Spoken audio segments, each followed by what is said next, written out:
भूल कर भी मरे हुए ऊंट को हाथ न लगाए वरना जान से हाथ धो बैठेंगे। और चीन नकली सूरज से कैसे बिजली पैदा कर रहा है देखेंगे वीडियो में। और हमारी पृथ्वी की रचना कैसे हुई और हम इंसानों की उत्पत्ति कैसे हुई है जानेंगे इसी वीडियो में। क्या हुआ जब हजरत मूसा जी की हुई शैतान से मुलाकात, और क्या संबंध बनाने के दौरान वाकई में साइज मैटर करता है, जानेंगे ऐसे ही रोचक फैक्ट्स और मजेदार सवालों के जवाब। बस बने रहिएगा हमारे साथ वीडियो के अंत तक। नंबर 1, यदि आप कहीं जा रहे हैं और आपको कोई मरा हुआ ऊंट नजर आए तो भूल कर भी उसको हाथ मत लगाइएगा। आपके हाथ लगाने से ऊंट में एक जोरदार ब्लास्ट हो सकता है। एक मरे हुए ऊंट को छूने मात्र से उसमें विस्फोट हो सकता है। ऐसे ऊंट के कुबड़ में मौजूद फैट के कारण होता है। ऊंट की मौत के बाद कुबड़ के फैट में से कई प्रकार की गैस रिलीज होने लगती है, जिनमें मीथेन जैसी गैस भी शामिल है। इसके अलावा ऊंट के अंदर मौजूद पानी में माइक्रो ऑर्गेनिज्म पैदा हो जाते हैं, जिनसे कार्बन डाइऑक्साइड और नाइट्रोजन जैसी गैस निकलती है। ये सभी गैस मिलकर ऊंट को फुलाने लगती है और इसमें रेगिस्तान की गर्मी की भी अहम भूमिका होती है। ऐसे में ये गैस इतनी खतरनाक हो जाती है कि ऊंट को छूने मात्र से उसमें ब्लास्ट हो सकता है।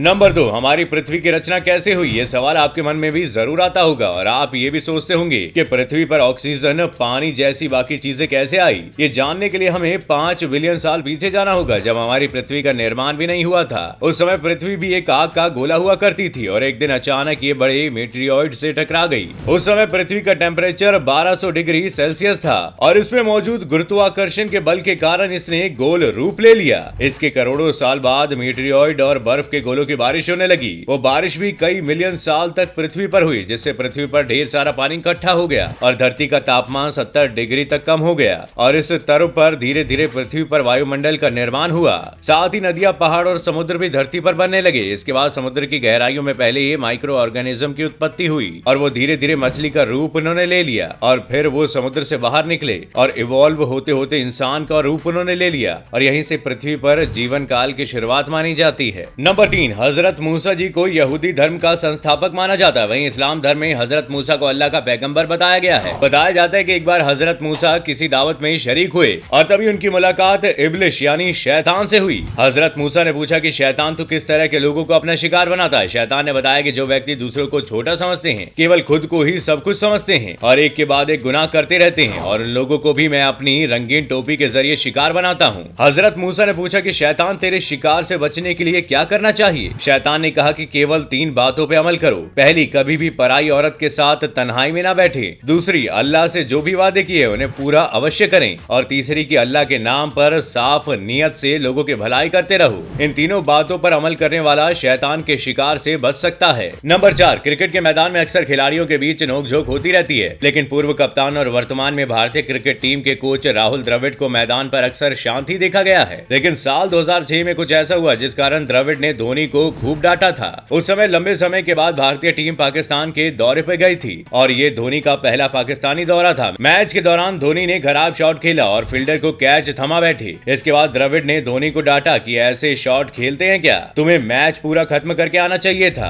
अगले मैच में धोनी फिर से मैदान पर उतरे और आराम से खेलते हुए टीम को जीत दिलाई। जब सहवाग ने धोनी से पूछा कि उन्होंने कोई बड़ा शॉट क्यों नहीं खेला, तो धोनी ने कहा कि वो दोबारा राहुल द्रविड़ से डांट सुनना नहीं चाहते।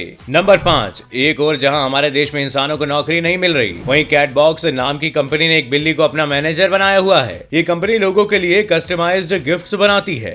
इस कंपनी के मैनेजर एक बिल्ली है जिसका नाम बोसुलिका है। सभी इस बिल्ली को बॉस कहकर बुलाते हैं। इस पद के लिए 700 से ज्यादा बिल्लों ने आवेदन किए थे, जिनमें से इस बिल्ले को शॉर्टलिस्ट किया गया था। ये बिल्ला अपनी कंपनी के लिए ब्रांड एंडोर्समेंट्स का काम करता है, साथ ही सुबह आकर सभी स्टाफ को मोटिवेट और इंस्पायर करता है। इसके अलावा कई बार कंपनी के द्वारा की जा रही गिफ्ट्स की पैकेजिंग, शेयर शीट, सभी चीजों पर यह बिल्ला पूरी निगरानी रखता है। आपको जानकर हैरानी होगी कि अमेरिका में साल 2016 में एक बिल्ली ने प्रेसिडेंशियल इलेक्शन के लिए फॉर्म तक भरा था। नंबर 6, चीन हमेशा से ही नकली चीजें बनाने में माहिर रहा है, लेकिन क्या किसी ने सोचा था कि वो एक दिन नकली सूरज भी बना डालेगा। पिछले काफी समय से चीन कृत्रिम सूर्य बनाने की ओर काम कर रहा है। ये सूरज असली सूरज से 10 से 15 गुना अधिक शक्तिशाली बताया जा रहा है, जो सूर्य की तरह ही न्यूक्लियर फ्यूजन के आधार पर काम करेगा। असली सूर्य का तापमान 15 मिलियन सेल्सियस है, लेकिन चीन के इस नकली सूरज का तापमान 160 मिलियन सेल्सियस तक पहुंच गया है। चीन का कहना है कि इस प्रोजेक्ट को पूरा होने के बाद उसकी एनर्जी की पूरी आपूर्ति इसी के जरिए हो सकेगी।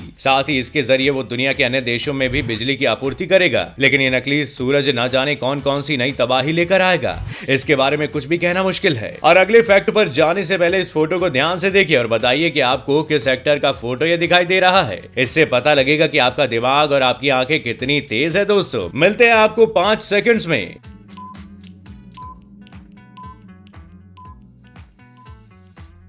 नंबर 7, ये कहानी एक ऐसे शख्स की है जो प्रशांत महासागर में 438 दिन तक जीवित रहा था। मैक्सिको के रहने वाले सैल्वाडोर अल्वारेंगा एक दिन अपने दोस्त के साथ मछली पकड़ने के लिए निकले, लेकिन उस दिन एक भयंकर तूफान आ गया जो उन्हें बाहर दूर तक ले गया। तूफान के कारण उनकी नाव में लगी मोटर ने काम करना बंद कर दिया और रेडियो सिग्नल भी खराब हो गए। इसके बाद वे दोनों समुद्री जानवरों को जिंदा खाकर अपनी जिंदगी व्यतीत करते रहे। वे मछली और कछुओं के खून से अपनी प्यास बुझाते या फिर पेशाब पी लेते। 4 महीने बाद अल्वारेंगा के दोस्त की मौत हो जाती है, लेकिन वो अकेला हार नहीं मानता। लगभग 14 महीने यानी 448 दिन के बाद अल्वारेंगा को एक टापू नजर आता है और उसे अपनी जिंदगी की नई उम्मीद नजर आती है। वापस आने के बाद इन्होंने एक किताब लिखी जिसमें उन्होंने अपने पूरे 448 दिन की पूरी कहानी बयां की। नंबर 8, अक्सर लोगों के मन में सवाल आता है कि क्या संबंध बनाने के दौरान उनके लिंग के साइज का कुछ फर्क पड़ता है। ये सवाल गूगल पर हर साल करोड़ों लोग सर्च करते हैं और इसका जवाब है नहीं। किसी भी पुरुष के पेनिस की साइज से संबंध के दौरान उसकी परफॉर्मेंस पर कोई भी असर नहीं पड़ता।